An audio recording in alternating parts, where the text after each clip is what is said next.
بسم اللہ الرحمن الرحیم۔ حضور نبی کریم صلی اللہ علیہ وآلہ وسلم کا فرمان عالی شان ہے کہ جو شخص کسی مسلمان کی دنیاوی پریشانیوں میں سے کوئی پریشانی دور کرے گا، اللہ تعالیٰ اس سے آخرت کی پریشانیاں دور کرے گا، اور جو کسی تنگ دست کے ساتھ آسانی کا معاملہ کرے گا، اللہ اس کے لیے دنیا آخرت میں آسانیاں پیدا کرے گا۔ جو کسی مسلمان کی پردہ پوشی کرے گا تو اللہ دنیا آخرت میں اس کے گناہوں پر پردہ ڈال دے گا، اور اللہ بندے کی اس وقت تک مدد کرتا رہتا ہے جب تک بندہ اپنے بھائی کی مدد میں لگا رہتا ہے۔ رسول اللہ صلی اللہ علیہ وآلہ وسلم نے فرمایا کہ پوری امت کو ایک دوسرے کے ساتھ ہمدردی، غمخواری اور محبت کی تعلیم دی ہے۔ آپ نے یہ درس دیا کہ ایک مسلمان کو چاہیے کہ اپنے اندر دوسرے کی مدد کرنے کا جذبہ پیدا کرے۔ کوئی شخص کسی پریشانی اور تکلیف میں مبتلا ہے تو اپنی وسعت کے مطابق اسے پریشانی سے نکالنے کی کوشش کرے، جسمانی اور مالی جیسی بھی ضرورت ہو ہاتھ بٹائے۔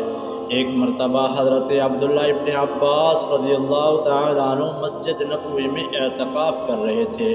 ایک شخص پریشان حال اور مغموم حضرت کے پاس آ کر بیٹھ گیا۔ آپ نے اس کی پریشانیوں کا سبب معلوم کیا۔ اس نے کہا، مجھے فلاں آدمی کا قرضہ ہے اور میں وہ قرضہ ادا کرنے کے قابل نہیں۔ حضرت ابن عباس رضی اللہ تعالیٰ عنہ نے کہا، تو کیا میں اس کا قرض خواہ سے بات کروں؟ اس نے عرض کیا، ضرور۔ آپ نے جوتیاں پہنی اور مسجد سے باہر نکل گئے۔ وہ شخص کہنے لگا، آپ تو اعتکاف میں ہیں، آپ بھول گئے ہیں؟ آپ رضی اللہ تعالیٰ عنہ نے فرمایا، نہیں، میں بھولا نہیں، البتہ میں نے رسول صلی اللہ علیہ وآلہ وسلم سے سنا، یعنی آقا علیہ الصلوۃ والسلام سے سنا۔ آپ نے فرمایا، جو شخص اپنے بھائی کی ضرورت کے لیے قدم اٹھائے اور اس میں کوشش کرے تو اس کی یہ کوشش 10 سال کے اعتکاف سے بہتر اور افضل ہے۔ جن لوگوں نے بر صغیر میں اسلام پھیلانے کا کارنامہ انجام دیا ہے، ان میں حضرت خواجہ معین الدین چشتی رحمۃ اللہ علیہ کا نام سر فہرست ہے۔ انہیں کا واقعہ، ایک کسان دہلی سے آپ کی خدمت میں اجمیر پہنچا۔ اس کے زمین پر سلطان التمش کے کارندے قبضہ کرنا چاہتے تھے۔ اس نے اجمیر پہنچ کر حضرت خواجہ معین الدین چشتی اجمیری رحمۃ اللہ علیہ کے سامنے اپنی پریشانی کا اظہار کیا۔ سلطان، دہلی کے آدمی میرے زمین سے مجھے محروم کرنا چاہتے ہیں۔ اگر آپ سلطان کے پاس میری سفارش کر دیں تو میری زمین مجھ سے نہ چھینی جائے۔ حضرت خواجہ غریب نواز رحمۃ اللہ علیہ اس مظلوم کی فریاد سن کر اجمیر سے دہلی روانہ ہو گئے۔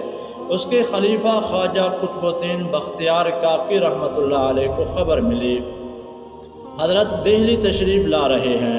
قطب الدین بختیار کاکی رحمۃ اللہ علیہ نے اپنے پیر و مرشد کا استقبال کیا اور عرض کیا کہ حضرت، آپ نے کسی اطلاع کے بغیر سفر کی زحمت کیوں فرمائی؟ اگر کوئی ضرورت تھی تو مجھے خادم کو حکم دیتا۔ حضرت خواجہ اجمیری رحمۃ اللہ علیہ نے فرمایا، یہ مصیبت زدہ کسان میرے پاس سلطان کے آدمیوں کے ظلم و جبر کی فریاد لے کر پہنچا تھا۔ میں نے فیصلہ کیا کہ اس مظلوم کی فریاد رسی کے لیے مجھے خود دہلی پہنچ کر سلطان سے اس کی سفارش کرنی چاہیے، کیونکہ رسول اللہ صلی اللہ علیہ وآلہ وسلم کا ارشاد ہے کہ جب تک انسان کسی بندے کی مدد میں لگا رہتا ہے تو اس وقت تک اللہ تعالیٰ کی نصرت اس میں شامل رہتی ہے، تو میں خود کیا، اس کی رحمت کا میں بھی محتاج ہوں۔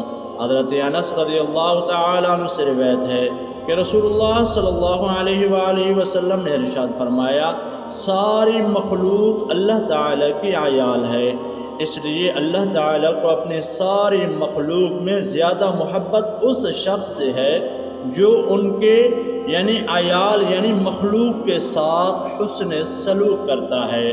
کتنے ایسے مخلص ہیں جو خاموش انداز میں غرباء مساکین کا تعاون کرتے ہیں، ان کی مدد اور تعاون سے گاؤں اور علاقے میں بہت سے گھروں میں روشنی ہوتی ہے، انہیں کی مدد سے چولہا جلتا ہے اور بے سہارے کو سہارا ملتا ہے، کتنی بیواؤں اور یتیموں کو ان سے کھانا میسر ہوتا ہے، اور کتنے محتاج بیمار ہوتے ہیں جن کی دوا علاج ان کے ذریعے کا انتظام ہوتا ہے۔ ان کے انتقال کے بعد عوام کو معلوم ہوتا ہے کہ وہ کتنے سخی اور فیاض تھے اور کس قدر اس کا سینہ خدمت خلق سے معمور تھا۔ اپنوں سے زیادہ یہ لوگ ان کے لیے آنسو بہاتے ہیں۔ اب ان کا سہارا تو ختم ہو گیا، ان کے لیے دل سے دعا نکلتی ہے، یا اللہ جس نے بھی ہماری خدمت کی، اے اللہ ان کو بخش دے۔ اللہ کے حضور ان کے لیے دعائیں مغفرت کی جاتی ہے۔ کیا آپ سمجھتے ہیں کہ ان کی دعائیں رد ہو جائیں گی؟ ہرگز نہیں ہوتی۔ اللہ تعالیٰ ان کی دعاؤں کی وجہ سے ان کی مغفرت کا اعلان فرما دیتے ہیں۔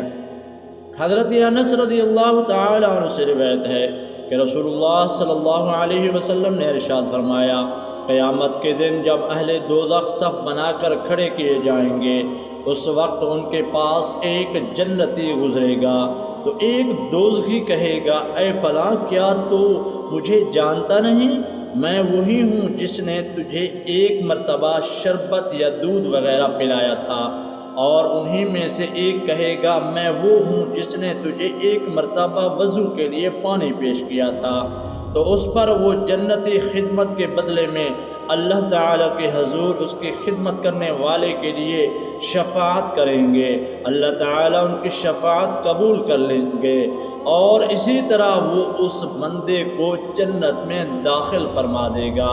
اس حدیث سے معلوم ہوتا ہے کہ معمولی سے معمولی خدمت بھی انسان کے لیے مغفرت کا ذریعہ بن جاتی ہے۔